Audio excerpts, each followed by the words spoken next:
Tonight we're pleased to have our usual annual reading in December by Lois McMaster Bujold, of course one of the most celebrated upper Midwestern writers of fantasy and science fiction, and of course Lois has been in the store lots of times for a variety of reasons. Specifically for this reading series, it's probably something like your 7th or something like that. Yeah, You've been doing it for a while. I'm a sucker. I come out in December.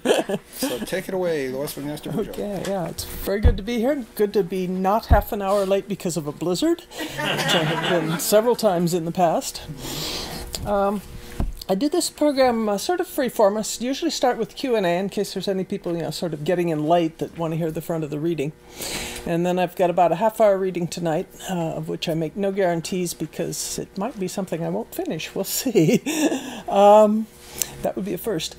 And then we'll do more Q&A, and then we'll have cookies and buy books and browse. God knows there's plenty to browse with here. It is so full, this store. So that's cool. So we can just start anywhere with questions. I've been doing this all month. I had a 12-stop book tour last month for Captain Verpatrol's Alliance. I want to stay home and not leave for anything, not even the grocery store, for 10 years. But I've compromised on the grocery store. Well, you've been touring, but what are you working on now? I'm working on recovering from touring, basically. Learning many new medical vocabulary terms like plantar fasciitis, which I had not heard of before. Yeah, somebody waves from the back. Another one. Yeah, why did I not know? Well, now I do. I sort of put a crimp in my 4 days stuck in New York. But Part of Storm Sandy? It was after Sandy. Thank heavens. It was a week after. So if it had been a week sooner, we'd have run right into it, and it would have been an even bigger mess. They were still cleaning up from it when I came through. We were still having power outages down on the south end of Manhattan, but I was in Midtown, so I was freed from that. So yeah, what am I working on now? I've got this partial novella that's been hanging fire for a year. I've got some chapters I started in the spring that can't decide what they want to be, so I set them aside for a while. I ended up doing book promotion all summer. I had planned one out-of-town trip this year. I ended up with 7. It's like, they keep asking for things, and I couldn't say no.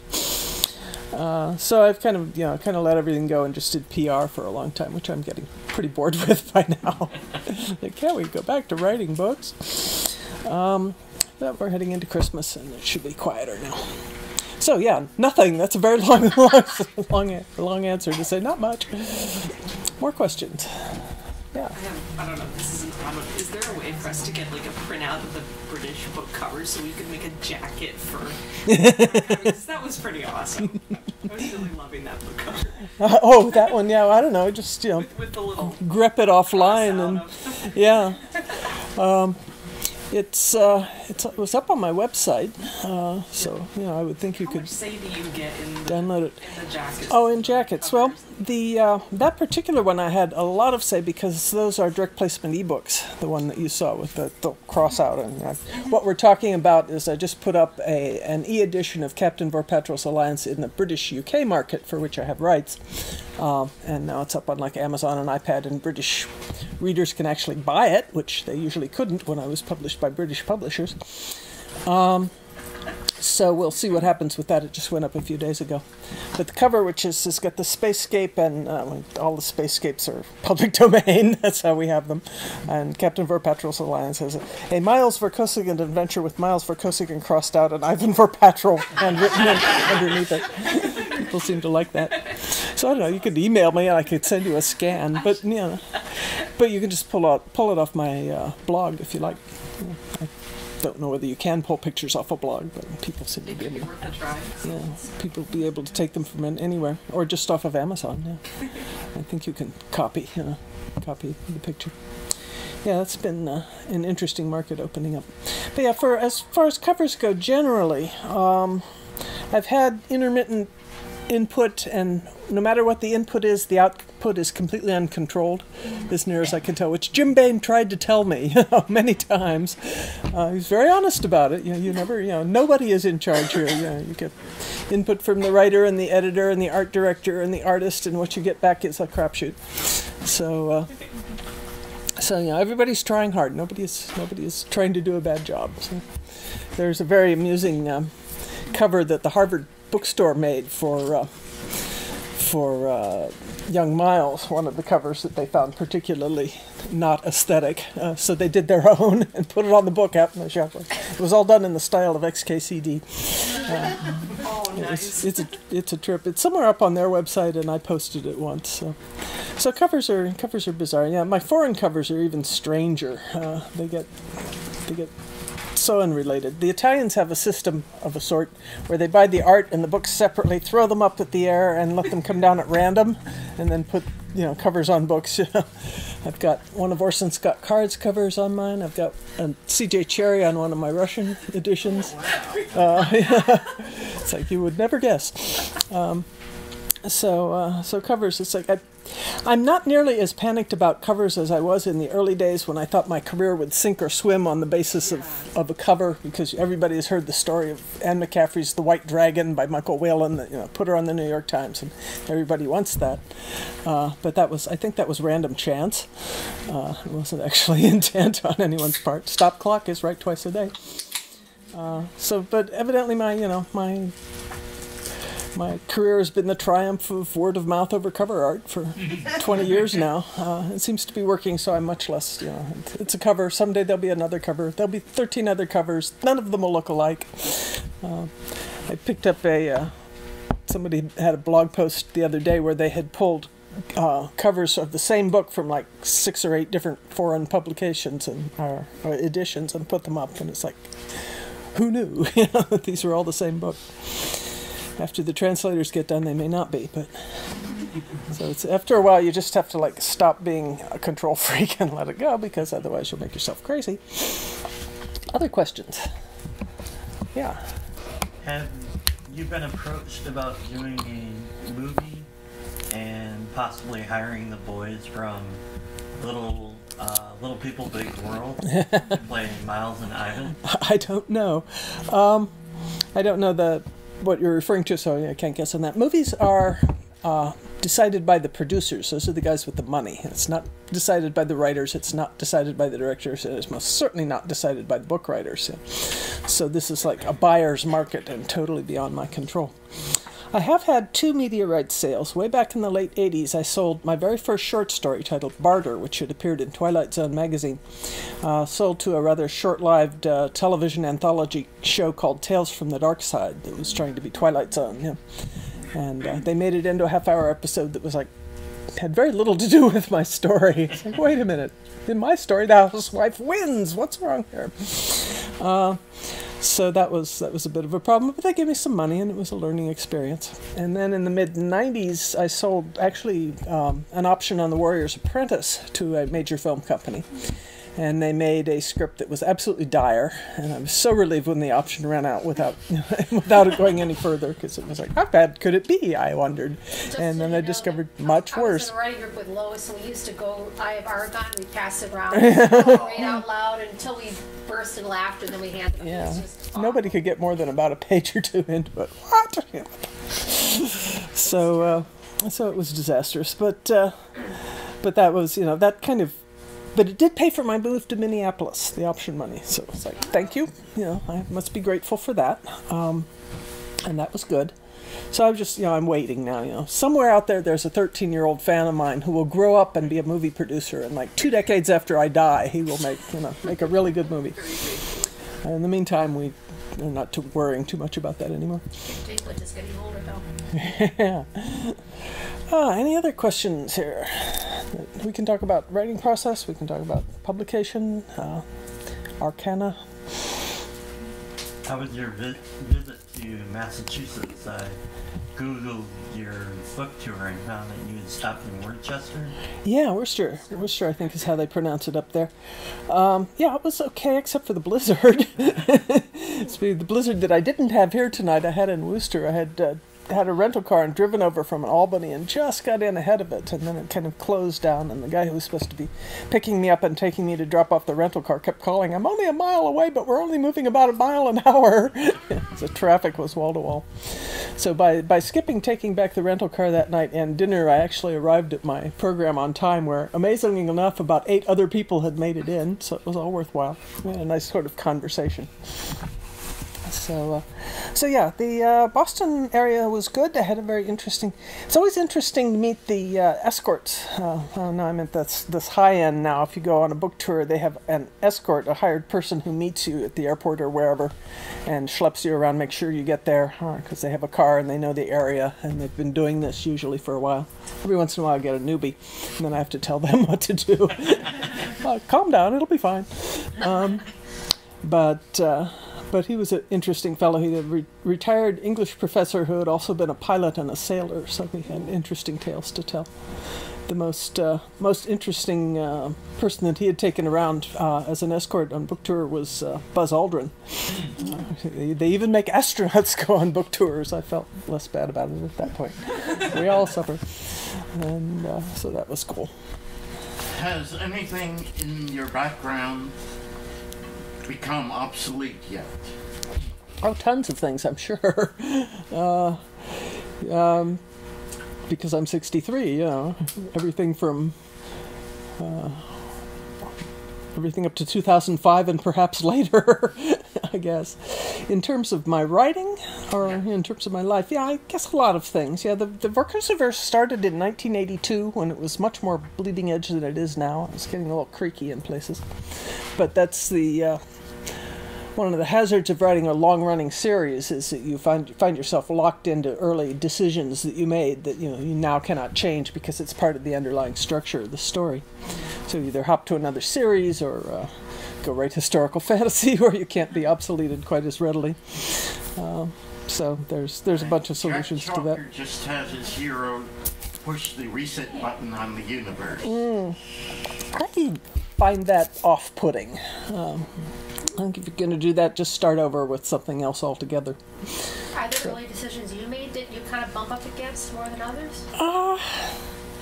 Not too much. I mean, it's kind of set. It sets in concrete after a while. It's not like it's moving around in the backstory too much. I'm constantly getting hit with questions about things that happen behind the books, backstory or between scenes. It's like, I haven't made this stuff up. Why do you think I know? The complete history of the time of isolation and or the Sea-the-Gannett occupation in detail. No, I don't know these people's family trees. It lay there latent until it needs to be a story, and then it'll be what it needs to be.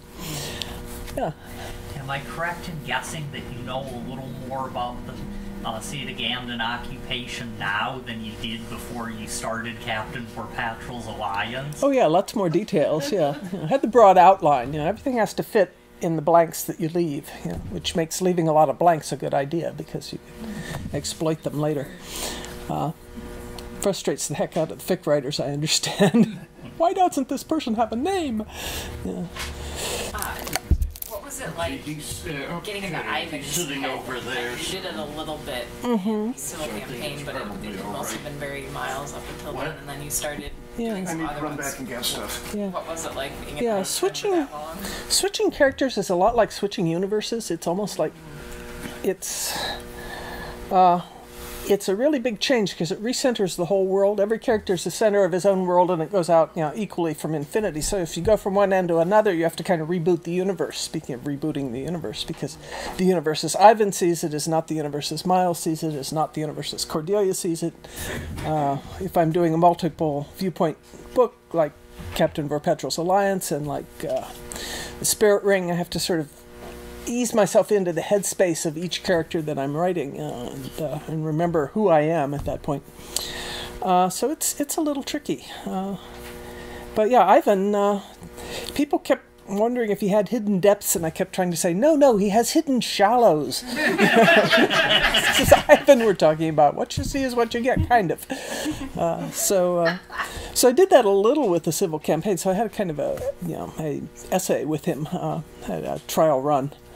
And so coming into his viewpoint for this book was not at all difficult. It just, he was able to put him right on. Tej, I had to, Tej was new. Whenever you have a new character, particularly coming into an old series, they start at a characterization disadvantage because they don't have all that, backstory and weight and stuff made up about them. And because of the way I develop my stories as I go, when she first stepped onto stage, I knew a lot less about her than I knew, at the end of the book. Part of the charm of writing a book for me is finding out all this stuff that I didn't know before. The book has to show me what it is. I don't have it in advance, except for a general direction and a certain amount of jumping off points. Do you find yourself going? 1, 2. Okay. 1, 2. Yeah. Okay. Do you find yourself going back at all to change anything in the beginning of the story after you've written farther down the story because it makes it a better story? Not often. I do a lot of pre-outlining, where I sort of push sections and scenes into shape. And so it's kind of a lot of the structural changes take place there before I actually type out something. Once in a while I do. In my first novel, of course, I was just figuring out how to write a book, so there were a lot of changes with that. Fewer and fewer as I went along. Every once in a while, something will be different. With Captain Vorpatrol's Alliance, I had one idea for how it was going to go and got into it, and it kind of plowed into the ground, and I had to back up and pitch 5 chapters, which is the most I've ever done, because it was perfectly well written, but it was the wrong story. What point in the book was it, like a half or a third? About halfway through. It was I thought it was going to be something else, and that wasn't working because that was not Ivan's plot. That would have been a Miles plot. It would have worked fine if Miles had been the main character, but it just was not an Ivan plot. It didn't work logically. It didn't work psychologically. Then I had much better ideas, and I was so happy that I'd changed direction because the stuff I found in the new ending was much, much better. Are there other secondary characters who you'd like to explore as protagonists? It's hard to say. There are bunches and bunches of sort of spear characters who could each be the center of their own story. I think that's one of the fascinations that people find about this series structure as it grows and grows, is all these other characters that you could get into, all the sidekicks. So there isn't anybody, clamoring to get out right at the moment. Nothing is ever ruled out, I've learned to say. But on the other hand, I'm not committed to or working on anything at the moment that would go in that direction. Is it time to read a story? Yes. Yeah. Usually people will say yes at that to that straight line. This is a novella in progress. I hadn't done a novella in quite a while, and as I remembered, it was like a really fun length. It's like a novel on speed. It has no subplots. It goes straight through with no exits. And it's about as short as I'm comfortable writing. I haven't read or tried to write short stories for decades now. I'm really out of the practice, out of the rhythm for them. But I'd had this idea, the key kernel idea kicking around in my head since a civil campaign, and so finally it was time to okay, let's see what happens with this, which I am still finding out.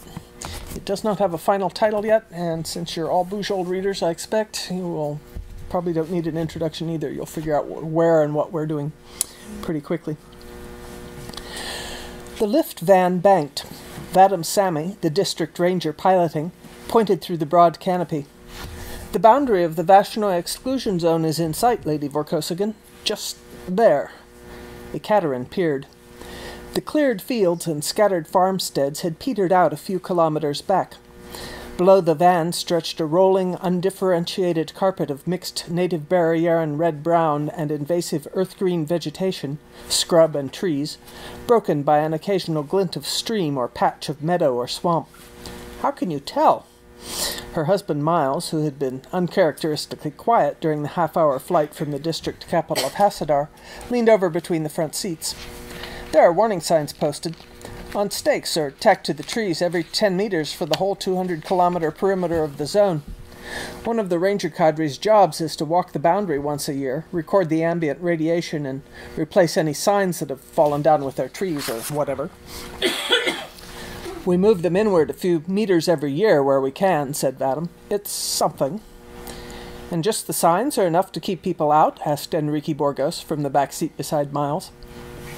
Ekaterin turned to smile a bit ruefully at the expatriate Escobaran scientist. It's the invisibility problem. When you can't see the danger anywhere, you tend to see it everywhere. And so the imagination paints poison even where it's not.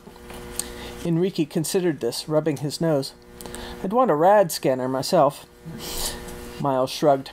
The signs have worked for decades, with the older generation at least. The younger folks, we're debating a fence. He blinked reflectively. Progress of sorts, I suppose. But if Enrique's project succeeds, maybe we won't need the fence, said Ekaterin. Miles took a breath. Yeah, and after another moment, Vadim, catch some altitude and take us a turn around the city. I don't think Ekaterin's ever seen it from this close. Quite. Despite Ekaterin's direct involvement in the project back in the Hasadar lab, this would be her first personal visit to the test plot. Miles had been hypocritically twitchy about letting her near the zone, and she'd humored him up to a point. They'd passed that point a while back. They'd been firmly united in leaving the children back in Hasadar with their perfectly competent nanny, however. Certainly, Lord Vorkosigan, said Vadim. The lift van climbed. Ekaterin studied Vadim's profile. He'd been working with Enrique on the outdoor test plot for some weeks, but today was the first she had met him. He was perhaps 40, tall and lean, a rangy ranger, close-shaved and hair shorn short. His face seemed carved from some mineral that cleaved in blocky angles and planes, but his brown eyes were warmer, if a bit uncertain, in the alarming presence of Lord and Lady Vorkosigan. He'd been in the ranger cadre for over a decade, she understood. She wasn't sure how to let him know that his dedication to the Vorkosigans' district had won his liege lord's regard in advance. He didn't need to earn it anew. Well, Miles would have him talked down before the day was done, no doubt. A long ridge running northeast-southwest fell away beneath them, and the sight of the lost city of Vorkosigan Vashnoi spread out before her eyes. She was able to mark its boundaries only by the curve of the small river that had formerly bisected it, and, in a wide, irregular outer ring a few kilometers off, humps and hillocks in the vegetation that might once have been collapsed buildings. I think I was about 10 the first time my grandfather, old Count Pyotr, flew me over this site, Miles reminisced, staring out his own window. 25 years ago, Ekaterin's mind filled in.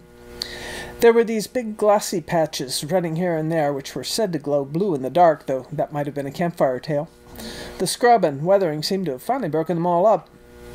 In the afternoon daylight, nothing glowed now save an occasional reflection off the water. How large was the city? Off-worlder Enrique inquired, his palm to the canopy. In population, upwards of 250,000, Vadim supplied, in a tour guide tone that Ekaterin supposed he was often required to adopt when shepherding visitors, which was big for that soon after the end of the time of isolation. And not little by modern standards either, Miles mused. Over 200,000 people died in the first minute the Cedagan atomics struck. Another 50,000 later, they say, though I'm not sure anyone was organized enough to keep a reliable tally by then.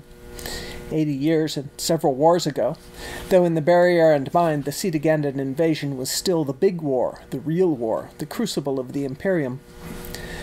Most of my grandfather's immediate family were there that day, both his parents, all of his surviving brothers, a boatload of cousins. Council of War, I believe. Prince Yuri was supposed to have joined them, but he was delayed in that fighting up north. Though the historians don't think the Cedagandan Gemjunta was targeting him alone. They wanted to get us all if they could. His lips curved grimly. I can't say they were wrong in that. As the subsequent world-shaking history of General Count Pyotr Vorkosigan had amply proved. Ekaterin had never quite known whether to be glad or sorry that she'd not met Miles till long after that formidable old icon had passed away.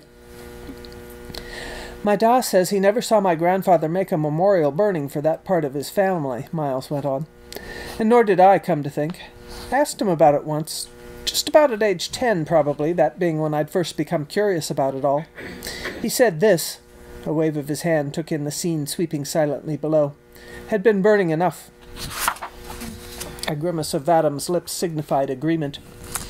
Ekaterin wondered if the ranger had district ancestors who'd shared that famous pyre, and what family stories had been passed on to him by age 10. His wasn't a duty that drew many volunteers. Anyway, Miles went on, as Miles was prone to do, after we threw the Cedagandans off this planet and the war was over, my grandfather ended up with title deed to the whole contaminated zone. as personal property, not as an entailment of the countship like the public buildings in Hassadar or Vorkosigan House up in Vorbar Sultana. The Vorkosigans hadn't owned all of the area even before its destruction, so he couldn't have inherited the whole thing outright. I believe he actually bought out some of the other survivors who had claims, which back then was a way of slipping some very proud and traumatized people a bit of charity. When the old man died, he left the whole zone to me. I was 17 and still a bit touchy about, a wave down the short length of his body, vaguely hunched, less than 5 feet tall. My appearance. I didn't take it as a compliment, though I realized no one expected the zone to be habitable again in my father's lifetime. But the older I get, the less sure I am what he was really thinking. Ekaterin supposed she was even less in a position to guess. But the old man would have had to be blind indeed not to have seen, even then, his birth-damaged only grandson's growing powers of mind and heart. Incandescent, someone had once described Lord Miles Naismith Vorkosigan. Maybe, love, Pyotr chose to pass his wounded lands into hands that he thought could hold them. Maybe he didn't underestimate you after all. Or maybe she was just too foolishly fond, too much a partisan for level judgment, even after 4 years of marriage. She smiled and stared out, her eye following the route of the river eastward. It meandered quietly, carrying its load of contaminants out of the Vorkosigans district and undrinkably through the eastern neighboring district, to empty out at last into an abandoned estuary and the sea that swallowed, if not all, much. Maybe not forever abandoned now. Let us see what this generation of Vorkosigans can do. She sat up and looked forward eagerly as they banked again and tracked up the ridge that, along with the prevailing winds, had once saved the lands just to the west from the worst of it. "What the hell?" Miles stretched his neck and frowned. "Vadam, what is that crap down there?" The ranger turned his head. "Rubbish tip, my lord." Ekaterin followed their gazes. The lift van swooped lower. "I'm not sure I approve of that. Maybe we do need that fence. I don't suppose it would stop a flyer." "I don't think anyone lands, my lord. They just shovel it out the back of their lift van or life flyer while they hover." "That would explain the scatter, yes." Miles's scowl deepened. "I expect it does no harm. Seems wrong, though." "Lèse-majesté?" Ekaterin inquired, a little amused by his bristle. Or defacing a graveyard." She let her eyelids droop in a conceding nod.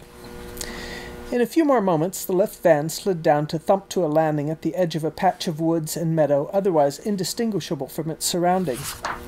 The occupants of the van busied themselves, arranging their protective gear. Miles and Ekaterin wore disposable jumpsuits over their ordinary clothes. Enrique and Vadam more permanent garb. Plastic galoshes went on over shoes, plastic lab gloves over hands.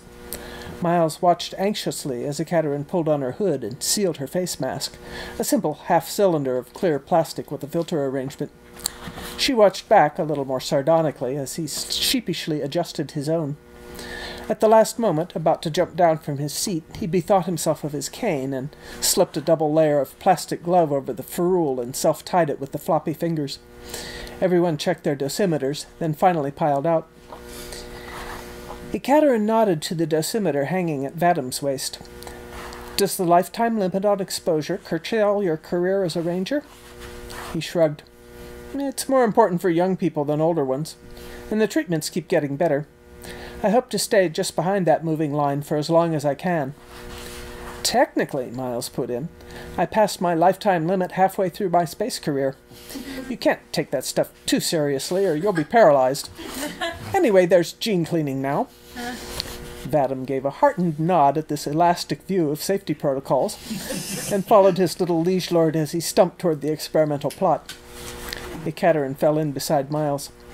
"Does that radio insouciance go for me, too?" "Of course not." He gave her a wary glance. "Though the limits are conservative." And in a lower mutter, "Besides, they only matter if you're going to live to grow old." Ekaterin wondered whether to take up the ongoing argument about Miles's personal conviction that he would not survive to some ripe old age, and had to live fast, cramming in experience, to make up for it, and was so much a part of what made Miles Miles. Not now, perhaps. There would be time later. She was determined on it. She contented herself with a "you'd better, or I'll have your scalp." which made his sharp gray eyes crinkle behind his filter mask. A faint humming marked the edge of the test plot, a 20-meter wide square laid out at the edge of the woods, encompassing both scrub and a slice of meadow. At each corner, a force-screen generator supported a barrier, 1/2 meter high and 2 meters deep below ground, to contain the area and its important, if small, experimental inhabitants. Ekaterin and Vadim stepped over it. With a faint yelp, Enrique stumbled through it. Miles, about to hop, planted his cane and stepped over more carefully. It had been quite some time since his knees had last buckled unexpectedly, but this was not a good place to go rolling in the dirt. Ekaterin looked around eagerly for her first view of what she couldn't help thinking of as her radbugs at work, though really her design contribution had been small compared to Enrique's. The exterior was the part everyone saw first, though, and first impressions were psychologically important. "There's one." Miles pointed with the condomized tip of his cane toward a red-brown barrier weed. Henbloat, the botanist and gardener, part of Ekaterin's mind, noted automatically, and used it to push back the stalk and reveal the insectoid shape contentedly chewing a leaf in the shade beneath. The bioengineered creature was 6 or 7 centimeters long, 6-legged, beetle-like in form with its glossy wing carapaces. The carapace's head and legs were a deep, shimmering purple. Upon its back, a clear trefoil shape glowed a butter yellow. Really glowed. The tiny light was bright enough to reflect off the shadowy surroundings. The general effect was quite enchanting, Ekaterin thought. Even before the design modifications, it had been entirely unjust of Miles to dub the earlier original version the vomit bugs, or, during the unfortunate time they'd escaped inside Vorkosigan House, those damn pullulating cockroaches. Butterbugs had been the official name of that parent generation, brought by Dr. Enrique Burgos from his Escobaran laboratory, unfairly lost to, well, be frank, to financial mismanagement. His new lab at Hasadar on Barrier was being much more shrewdly managed, if not by Enrique. Enrique had better things to do with his brain. The butterbugs themselves were just mobile, self-maintaining packaging for the real secret, a suite of bioengineered microbes in their guts that processed any earth organic matter the bugs could munch. The butterbugs ate vegetation people could not, regurgitated an extremely nutritious tofu-like substance edible to humans, and excreted one of the best fertilizers Ekaterin the gardener had ever tested. Really, there was no downside. Except for the bug's original appearance, which some people, Ekaterin glanced under her lashes at her husband, still peering under the plant, who had less excuse than most to judge others by their surfaces, had found repulsively off-putting. So, at the other shareholders' request, Ekaterin had taken on the packaging problem. The new food-producing bugs, renamed Glorious Bugs, were quite attractive and a hit. Miles had come around slowly.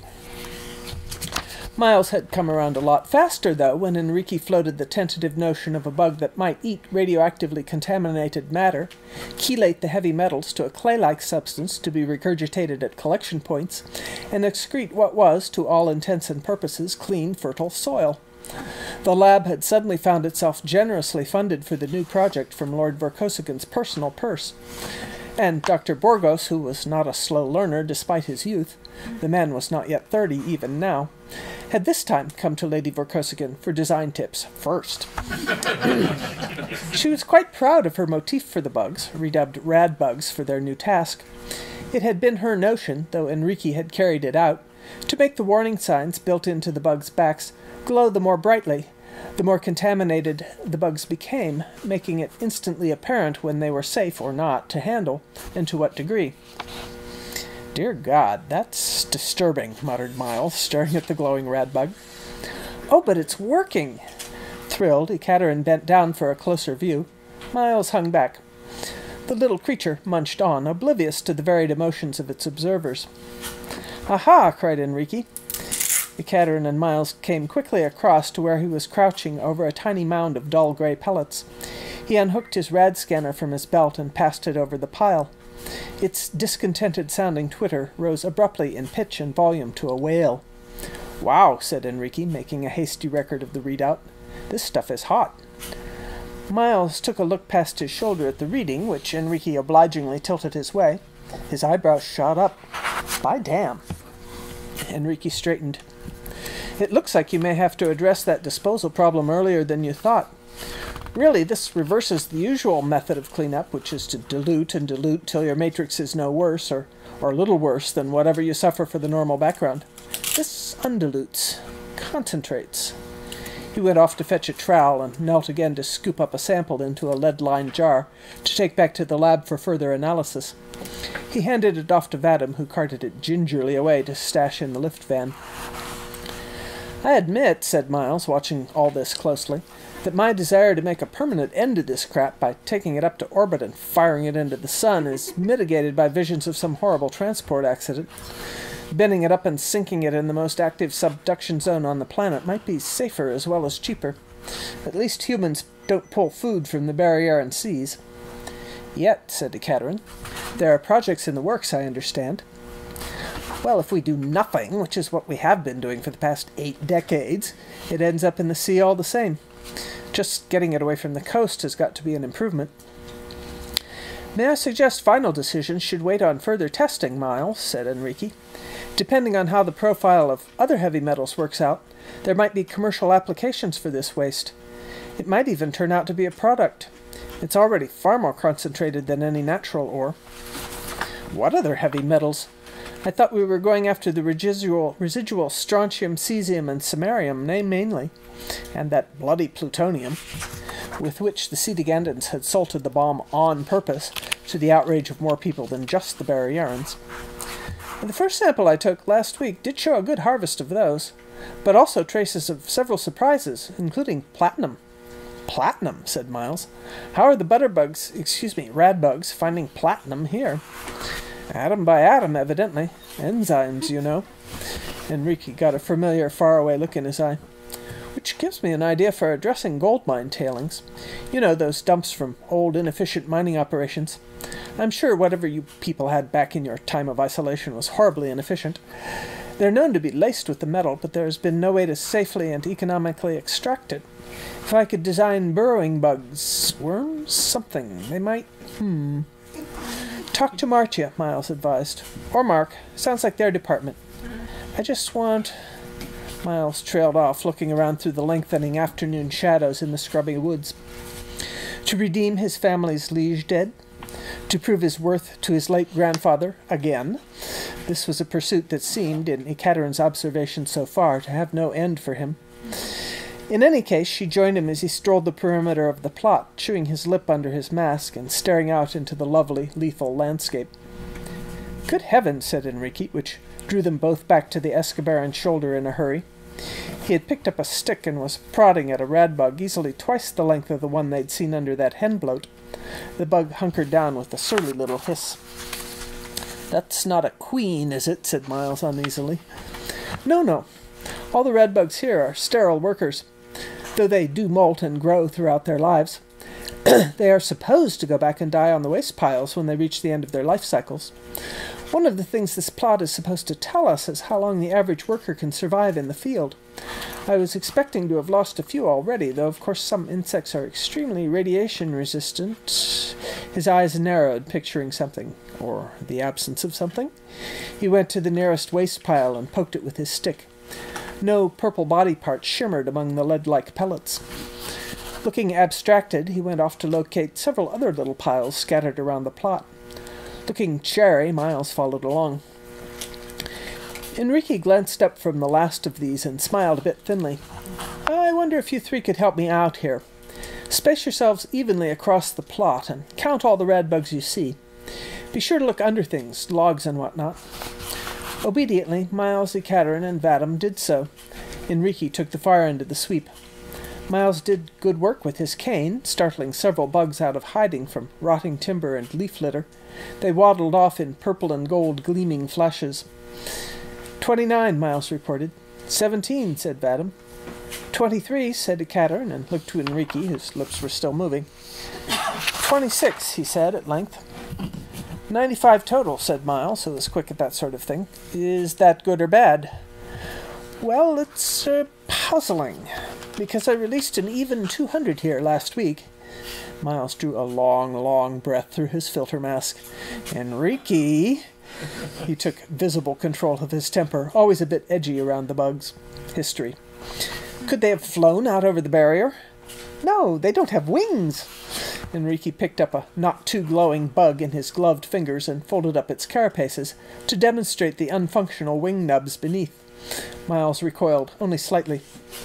If they don't fly, said Ekaterin, could they climb? 4 people bent their heads back to stare upward into the scrubby trees, like gawkers studying a winter fair light display. But no gold twinkles winked up there. Miles wheeled and frowned at the corner boxes. Could the barrier have, I don't know, shorted out in the night and shorted back on? Seems unlikely, said Enrique. Why don't we all take a quick look around outside the field, suggested Ekaterin. If we find, well, any radbugs outside, it'll at least prove the possibility. The possibility of what, she wasn't quite sure, but it served to separate Miles from Enrique. Grunted Miles, but joined the others in a squinty-eyed patrol through the woods near the plot. The bugs, after all, didn't hide well, having their own built-in signal lights. Ekaterin was just wondering how fast radbugs could travel over land and doing futile calculations in her head when Miles's voice drew her gaze up from the ground. What the hell is that? He stood several meters off, staring out into the shadowy scrub. His chin thrust forward, then he followed its line, limping. He nearly stumbled over a root, and Ekaterin hurried to his side. What did you see? Pale shape. It flickered back into the brush. Feral animal? Feral dogs, cats, pigs, goats, chickens, red deer, ponies, black and white rats, and other escapees from human settlements were known to roam the Barriaran wilderness, if only in areas where earth-descended plants had first made a dent. Almost no Barriaran vegetation was edible to earth-descended animals of any kind, humans included. So the feral populations tended to be sparse and starving. The notion of hungry feral chickens, which could fly, certainly over a half-meter-high force screen, gave Ekaterin a new and alarming idea of what might have happened to the disappearing radbugs. Loaded radbugs in the food chain were a horrifying notion. But people in the Vorkosigans district were careful about wild-caught food, at least in these days when rad scanners were cheap and abundant enough to be shared around freely. Too tall, too quiet. Miles squeezed his eyes open and shut a few times. I did not see... Did not see what? Ekaterin prodded as he stalled out. I did not just see a wood elf, Miles said, very firmly. If in an undertone. He either underscored or undercut this certainty with a few jabs of his cane into the leaf litter. He raised his voice. Vadam! The tall ranger arrived, striding up out of a dell. My lord? I saw something strange moving over that-a-way, Miles pointed with his cane. Vadam's head turned. Nothing's there, my lord. Still, take a little reconnaissance, see if you notice anything. The ranger cast him a dutiful salute and moved off into the growing shadows. The radbugs should be even easier to spot in the dimness, Ekaterin thought, gleaming in the gloaming, but she glimpsed none. It was several minutes before Vadam returned to report, I didn't find anything, my lord. Miles scowled. Could it have been a little hallucination? They say dusk is the trickiest light of the day, offered Enrique. I've had hallucinations, said Miles shortly. I know what they look like. Not that. Medication allergy, Ekaterin explained to the ranger's startled stare. And Miles was not, to her certain knowledge, on any of those medications now. Enrique turned slowly around, squinting into the gathering gloom. This won't do. I need more data. But not tonight, sir, said the ranger firmly. It's time we were leaving. He tapped his dosimeter significantly.